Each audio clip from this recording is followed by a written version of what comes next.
Hi folks, what I'm going to talk about today is an undocumented feature in the field service utility that lets you nudge and tweak calibrations. Often you'll when you install some of our gear, you'll do a calibration using a test weight that might not be 80% of the rated capacity of the crane.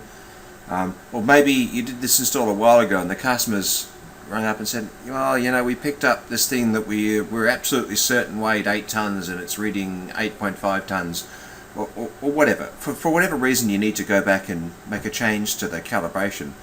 You can actually do that without needing to bring test weights to site, provided you've got something of a known weight.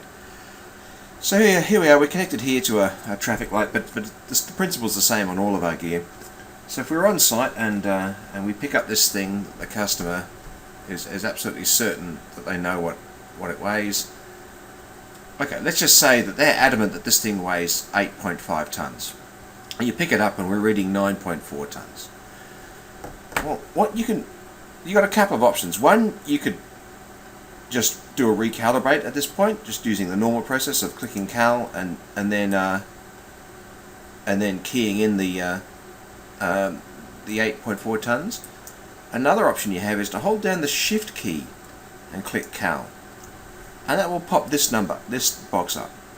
Now you can see right now we're reading 9.4 tons, and this is the actual calibration value for the unit. If I increase that value, let's say I took it to 65, we wait a couple of seconds.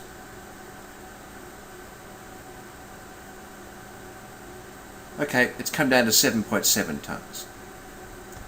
Obviously that's a bit too far, so if we make it, say, 60, we wait a couple of seconds.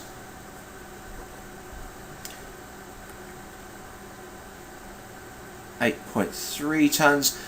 As I make this number smaller, the indicated load will go up. As I make it larger, the indicated load will come back down.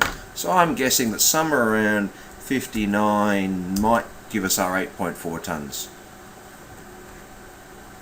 We might have to go a little bit further. 8.3, 8.5. Okay, we're pretty close now to that. You can do the same thing with the 0 as well, although you do it less often. If I hold down the shift key, there's a 0 value, and I can increase that to decrease the 0, or I can decrease it to increase the 0. But if you just need to nudge a calibration, and this can come in handy too if you're doing a calibration and you can't quite get it spot on. Just go in and hit shift cal and just nudge that 1 or 2 up or down just to get the calibration exactly right. It's just a little trick that can help you dial in the gear just that little bit better. Cheers.